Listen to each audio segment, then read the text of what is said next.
Hello, welcome back. My name is Connie. If you're new here, this is Mkhwanazi or Diary, Justice Unmuted. Today we're continuing with our analysis of General Sibiya's testimony at Madlanga Commission of Inquiry.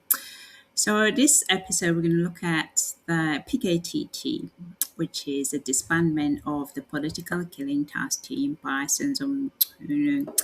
So Sibiya kind of like work with these cartels, and if you go back to that witness F's testimony, and I reckon that's the reason why witness F did not want to continue, because witness F referred to Sibiya as the number one. So Sibiya is the person that most of these cartel would be fearful of, which is really concerning. These people work at the government institution. The only thing they fear for the cartels, not for not following the order, the lawful order.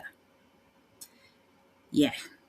So in this episode, we're going to look at this PKT disbandment. So we go it because this episode goes directly to this administrative authority compliance with the ministerial approval or with the National Police Commissioner, which is where Sibiya is under. Sibiya is under National Police Commissioners, not under the minister, and deviation from agreed operational plan that agreed on. So the issue really of this following clip would be looking at the concerns around this revised action plan that they had of the 27th of March 2025 relating to the disbandment of a political killing task team. The approval plan, and as they've said, it was reflected on page 7 of the 10-page document that 114 court-rated dockets to remain within the current investigative team officer in KZN. There would be no transfer of those dockets to new investigator, which would be catastrophic, as you could imagine. Now, however, our person Sibiya, who follows the cartel style plan, not the one that has been lawfully given to him, he decided to implement a plan of his own where all the dockets were transferred to a detective and forensic services in Gauteng, away from KZN province to another province. This contradicted a written action plan. So the councils, the commissioners, they made it very clear that Sibiya doing so was not implementing the agreed action plan. He was implementing his own plan. So let's have a look. Remember the much later plan, you said this one was partially approved, and in March on the 27th they had to present a new plan to the minister, and you referred us to page 10, page 375 in file 6. Do you remember? On this, the one on page 10? Yes, in file 6, remember? You see, Chair, this one, quite honestly speaking, I see it for the first time. No, listen to me, General. Later in March, remember there was a plan presented to the minister on the 6th of March. Correct. And you say he partially approved it and told them to go back. And to And concede. on the 27th of March, they revised the plan and they presented it to the minister. And we all know that that's the day when all hell broke loose.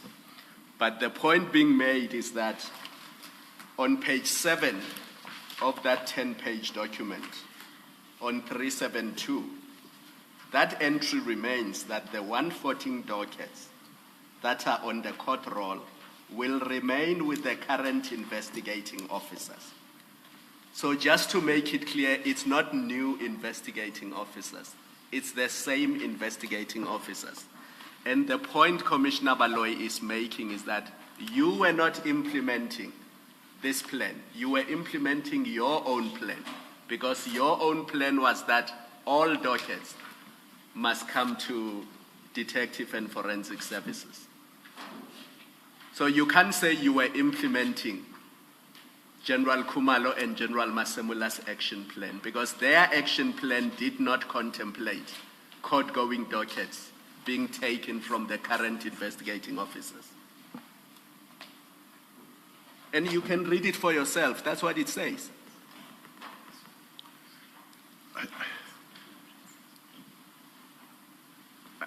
General, it says that. That's what it says. You can have a justification for why you did what you did, but the action plan is clear. And that is Commissioner Baloy's point. So you can't say the action plan was that the dockets were to be taken away from the current investigating officers. That's not what it says. May I comment on something, Chair, if you allow me? If we listen to General Sintumule yesterday in the recording, and she say, why are they keeping the court dockets? Why must they still keep the same docket and be sleeping in hotels to just remain and keep the court-going docket? What is there to do still? Because it's a court-going docket, investigation is complete. Now, which means the court-going docket, it's a done deal. Whether the investigating officer goes with it or it goes to the next investigator, the bottom line is that it's done. It's not like an investigation that will require. So I understand the process, what the commissioners are saying, that I was implementing my own plan. I was implementing the plan that even the minister raised a concern and said, I'm worried, however, about this thing of the court docket remaining with the team, because which means if the dockets are going to be there for the next 10 years, this instruction is not going to be complied with. General, can we just agree that you were not implementing the action plan, you were implementing your own plan? Can we just agree on that? I will agree, yes. Chair. And at that point, Ms. Hasim? I'll return to it after the adjournment. Let's adjourn and resume it. You see how long that exchange was? It was not necessary, really, that exchange, because his records are there in front of him. But he dragged the whole thing to waste time, just to waste the commissioner's time.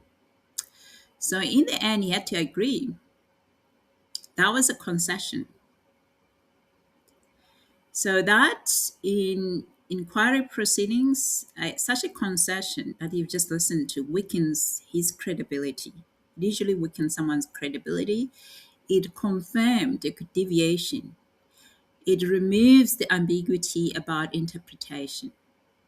The real tension really here is that whether court-ready political killing dockets were intentionally centralized and be put there to gather some dust, meaning not investigated, meaning defeating the end of justice.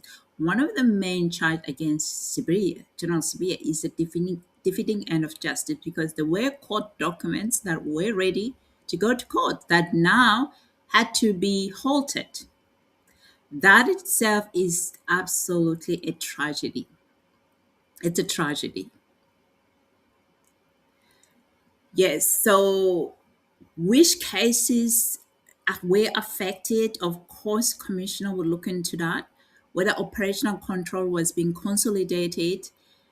This actually dispute about PKTT is not a merely administrative one. It actually concerns sensitive political crime investigations. Why would Senzo Mkhwanazi disband an effective team that actually dealt with political killing in the province of KZN? Why he worked so hard to ensure this thing, the team that is successful across South Africa, as we've heard, across this commission, Madlanga Commission of Inquiry, that it's the most effective team, a revered, effective, and competent team under Lieutenant General Mkhwanazi, Police Commissioner of KZN. So why would you want to disband such a team? I mean, a leadership of an institution, if you got one team that works really well, what do? You copy that team and you paste it to the other teams. You copy or you send teams to learn from that team and implement the methodology. I mean, I think the head of the crime intelligence who leads this team spoke out about this in the parliamentary about the methodology needs to be used because the methodology apparently they're using in other provinces are not up to the standard. So they're not using the evidence-based methodology of investigating these criminals. So in KZN, they've implemented his methodologies, which he explained what that methodology was all about, and they've seen some success to that point that case that would have taken them a month to complete, they get it within a week to gather all the data. So I would say if I'm the leader of that team, I'm the minister of that team, is to copy that their style and methodology, ensure that other teams are also doing the same, not to actually stop the team that's successful. So which leads to us thinking, now to stop this team because this team was really close to finding out why these people were killed. Why these people were killed? Are there ANC people involved?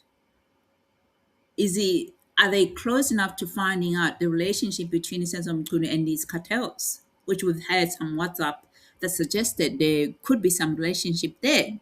So there is more to this disbandment than just what we are told. And there's been some evidence of why this actually was actually disbanded. It was disbanded because they were beginning to find some links between high-ranking police officer like General Sibiya working along with these underworld figures, the so-called Big Five cartels, including Senzo Mkhunu and his relationship with one of the Big Five cartels who is arrested, named Musi Cat Matala.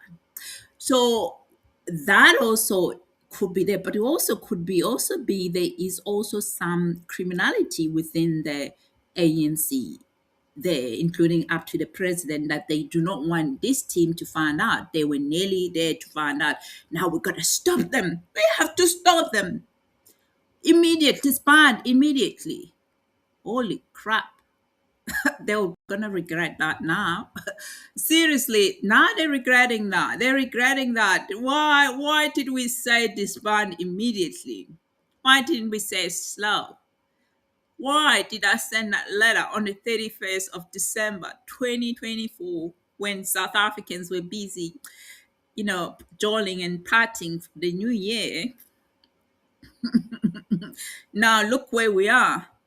The entire world now is going to hear us that we are dealing with the cartels. We potentially have created a mafia state. When you hear this testimony that have come up so far about what's going on with this stuff. So I'm not surprised with it because as a researcher and I've looked into this crime in South Africa, and I have actually may come to the conclusion that most of it is preventable. No, most of it is not that hard. So what was the problem? Why weren't they preventing it? Now Madlanga Commission is trying to unravel things that could not unravel myself, that I could not make sense of it. So why is it? So it's not hard. This stuff, it's easy to do it. So why are you not able to do it? Because if they've created this criminal economy that funds them, the political party, the ANC, and the DA as well. There's some that work. Sibiya works on both sides, and I told you guys, works on both sides, agency of both. All right, they're all of them fighting, DA and ANC fighting for him because he protected all of them. Only on the 5th of the 6th month. It does not necessarily mean that it reached his office on the 5th of the 6th month. It's something that we've been discussing from my office after I signed it. The next signature was to go to the National Commission. So, and the bottom line is that the National Commissioner agrees with us that task teams must be established and that the work of the political killings are to be conducted by the murder and robbery unit. So you cite this annexure under the topic of disbandment of the PKTT. Are you saying that this report recommends a disbandment of the PKTT? It definitely does. Can you take us there?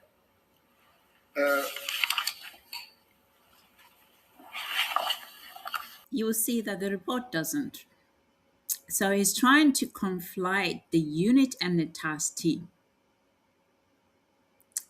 And then when he's caught lying, he's trying to say this person made a mistake. He was trying, and the commissioner said the person is very clear. We can read the entire report. The author of that letter is very clear about what is the unit and what is the distinction between the unit and the task team. So let's just listening in. Oh God. Seriously, Mzansi, where you get these people like this, really? I think we need to have a chat. Seriously, no. You see, Chair, what I want to highlight or point out here, at this point in time, this report may not say PKTT, but it talks about provincial structures, task teams, and PKT is a provincial structure or one of those provincial capacities. It includes PKTT, and it talks about the disestablishment of such, so that we can then capacitate these units. So, as far as I'm concerned, the PKTT is a provincial structure that was established, even though when you listen to the presentation, they will say NPKTT initially, but they call it a PKTT. But it is a provincial structure and capacity. Now, I am saying, when I look at chapter 12 of the Vision 2030 that says you must build a capable state, you must build a state that is capable of saving the nation, well-resourced, well-capacitated with the latest technology. We're talking about now fighting crime nationally, not in KZN alone. Now, I'm sitting with this, I'm the head of detectives. I'm expected to, the detectives haven't been reaching their performance for more than 8 years. Now, I'm saying we need to capacitate the murder and robbery units. We need to make sure that every province is able and capable to can investigate any type of crime that is coming their way. Now, you cannot focus your energy and your resources only in one province and create an elite within only one province that is saving only one province. That is why personally I say we need to build capacity throughout the country. Now, General, the question was, please show us in this document where it said the PKTT must be disbanded. Let me try to look for the paragraph. I thought when I said Doesn't exist. It doesn't exist. Wasting the commissioner's time. It doesn't exist. that let us not look only specifically at the word PKTT, but look at provincial capacities. I was in a way trying to respond to that. If I'm not mixing up the witnesses, if you look at page 786, there are several bullets there. Towards the end, there's reference to political matters team. If I'm not mistaken, I think it was Minister Mkhwanazi who said that was a reference to the PKTT. He had initially suggested that it was not, but when he was engaged further, he said that's reference to the PKTT. Yeah, but I'll take you back to the question. What's your answer to the director? I'm struggling to hear the chair. In particular, I think I'm very sorry. I said I hope I'm not mixing up the witnesses. At page 786, there are several bullets, and towards the end, there's one that says political matters team. I seem to recall that Minister Mkhwanazi, but as I say, I may be wrong as to the identity of the witness. Yeah. Minister Mkhwanazi said that the reference to political matters team was reference to the PKTT. Yeah. So I guess the short point I'm making is you are saying let's not agonize over the fact that there's no specific reference to the PKTT. So I am saying it looks like there is reference to the PKTT, if indeed the reference to political matters team is reference to the PKTT. Now back to the question, show us where it says a decision was taken to disband the PKTT. Where does this document say that?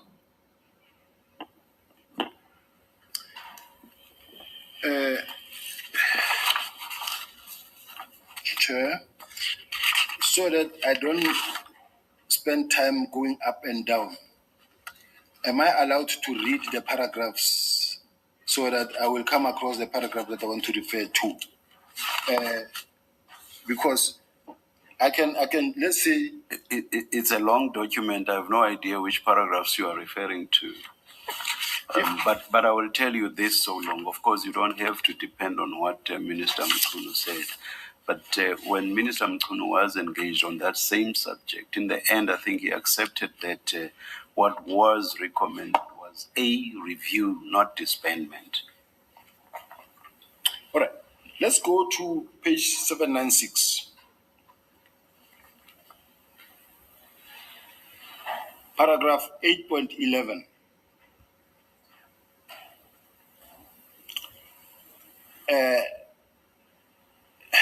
And if you read from up, it will say no. 8.9 will say no task team be established without written approval document from the provincial commissioner. I think you should read 8.10. Yeah, 8.10 is current task teams be subjected to an impact analysis by organizational development plan in the province to ensure the feasibility of the existing teams. Then you go to 8.11 that says the provincial investigation unit PIUs in the provinces that have been established be closed as discussed in paragraph 6.4, 6.5, 6.4.6 and 7.5. Members currently placed at the establishment PIUs are subjected to skills determination evaluation in order to be placed at murder and robbery organized. Sorry for stopping you mid-sentence. Sorry. In previous testimony, I will not even try this time to identify the witness. We were told that there's a difference between a unit and a task team. Is that so indeed? It is correct. So the PKTT is a task team. You read 8.11 that refers to the closure of units. So does that assist you? It does, Chair, because at some point, this is a report that was crafted by a person, a human being, who sometimes interchangeably uses the words. Now that he's realized that there's no such a thing there, he's trying now to lie further to cover up the lie. That the author of that report uses the unit and the task team interchangeably, but it's not true, because the author, you'll hear that the advocate will actually speak about that the author of this report doesn't actually interchangeably use units and the task team. So let's have a listen. The words. But I just say, at this point in time, I wish I had gathered those points that are specifically to be able to respond to this question, but maybe I might have to come back to it. I think, you see, I'm asking you this specifically because where I referred you to earlier, the several bullets at 786, the writer refers to task teams in so many ways, whereas in 8.11, reference is made to units in so many ways. In other words, the author of this document doesn't confuse task teams and provincial investigating units. At 786, the reference that the chair took you to, the author talks about task teams that are not monitored. And then at 8.10, the author says current task teams be subjected to an impact analysis to ensure the feasibility of the existing teams. So it requires a review, not a disbandment. But somewhere in a document, there's somewhere where they talk about provincial capacities. These capacities at provincial level. This includes the task teams as well. And for that matter, Chair, we have task teams national, every province, many task teams.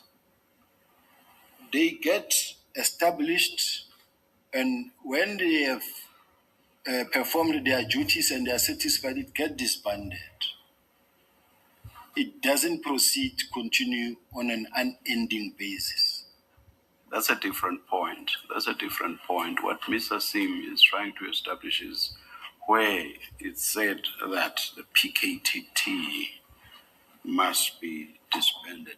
But I think you said in the end that you would want to go through this document thoroughly to be able to answer the question.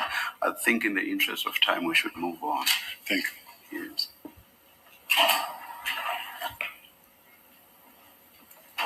We may close this file now, General, for now. Now, there comes the question of this 121 dockets that were taken away from the investigators. Right.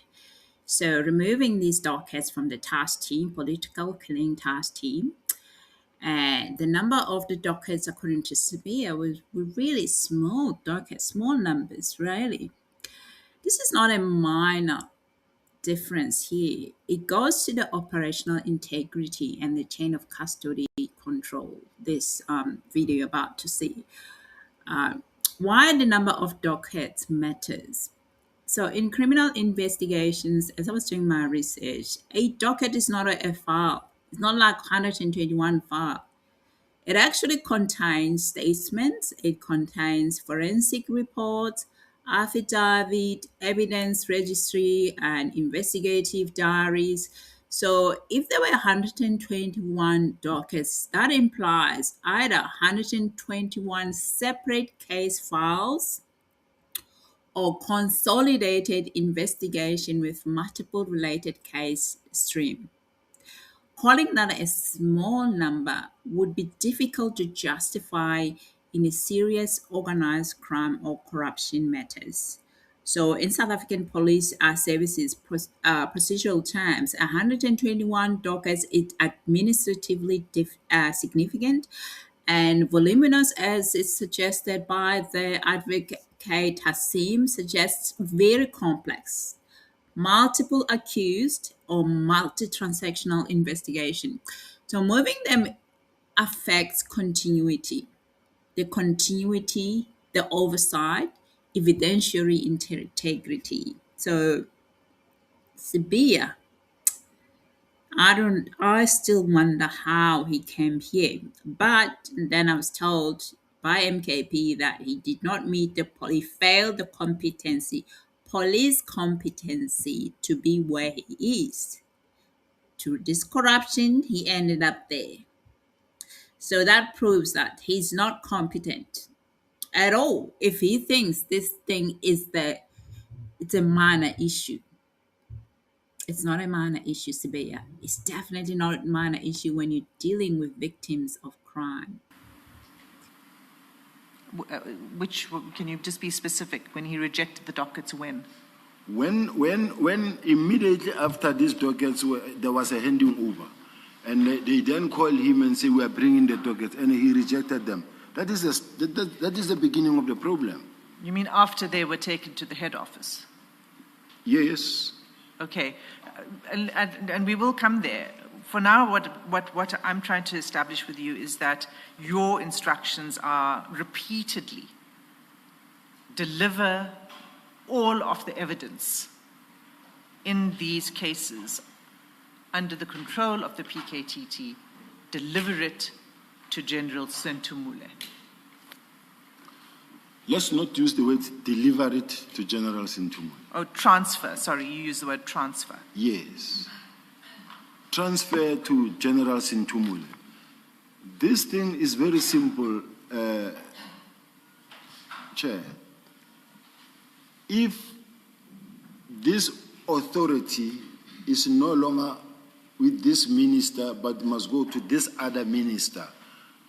Now, what happened is that the docket that were under General Khumalo. Now, what happened is that the docket that were under General Khumalo must be under General Sentumule. It's just a word of mouth, and the docket has been taken to now the murder and robbery unit.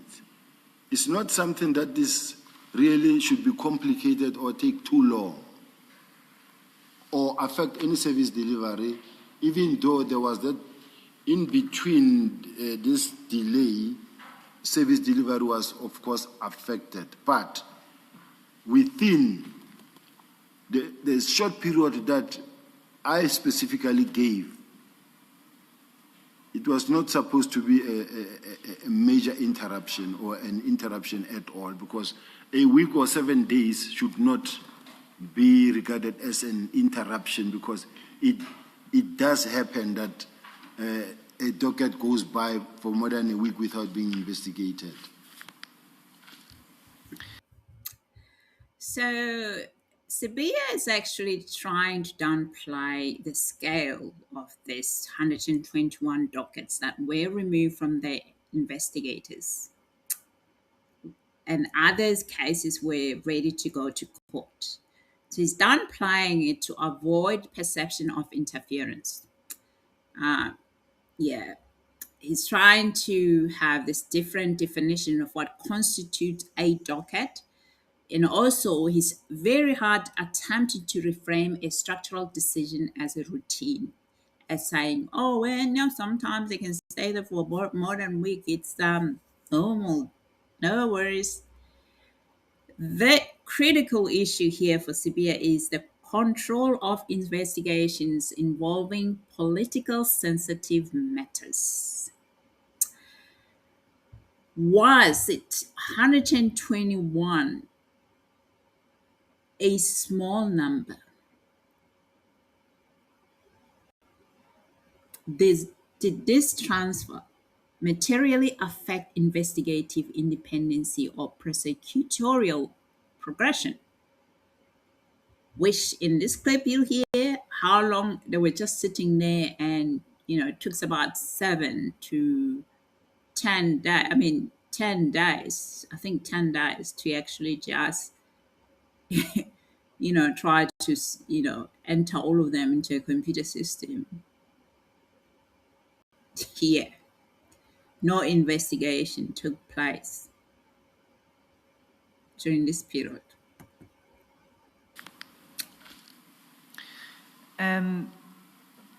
Have you had any experience in disbanding a task team? Yes. And have you previously removed dockets from a task team and distributed it? Not necessarily, because they didn't need me specifically. And there was never such an outcry for a task team to be disbanded, because it is just a task team. For it to be disbanded is just a word of either is done in writing, and then the members come back, the local continue with the investigation. So it's not something major, something huge, something big. No, not at all. Right. I wasn't asking about whether there was an outcry. I'm asking about the removal of dockets from a task team and reallocating them to other investigators. We were talking about 121 dockets. They were quite voluminous, those dockets. But it's a small number. 121 dockets is a very small number. I'm sitting with more than 6,000 people who are carrying between 200 and 500 dockets. So you say it could have been done quickly, but the inspection, and you referred earlier to the inspection that was done by General Motsepe.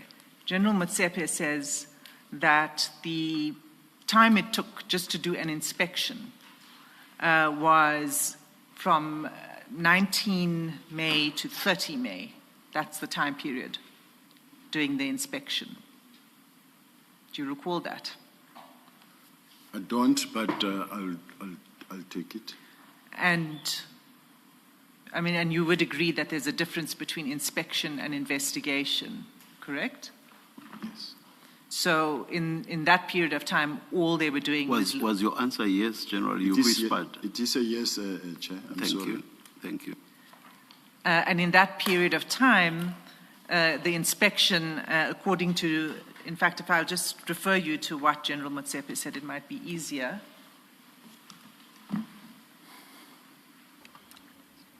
So Sibiya is just, saying that there was such an outcry. So what is really implicitly suggesting here is that the reaction was excessive. The reaction may have been political amplified, he's actually echoing some of the views that you've had from the DA.